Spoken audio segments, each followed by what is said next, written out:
Welcome back mga idol sa YouTube channel na Pops TV. Muli na naman na nagkaroon ng gitgitan at bangga at water cannon ang Chinese Coast Guard dito sa Escoba o Sabina Sul.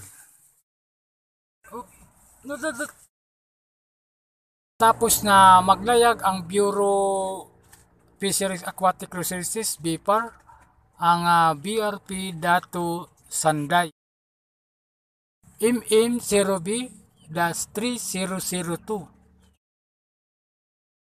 Lulan ang mga mamahayag.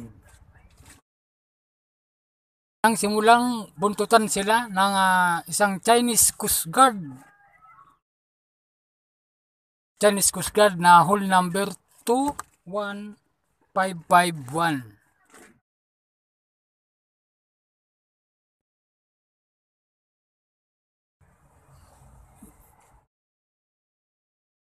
Isang linggo ay nagkaroon din ng banggaan ang mga Chinese Coast Guard at mga Philippine Coast Guard na nagkaroon ng damage at nagkaroon pa ng mga yupi.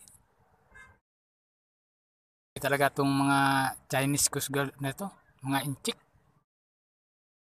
Sa Teresa Magbanwa, ang dalawang Coast Guard ng Pilipinas noon na magkasalubong at magkayupi-yupi ng banggain ng mga Chinese Coast Guard. Pero huwag niyong kalimutan mag-subscribe at mag-like sa ating YouTube bilang suporta mga idol.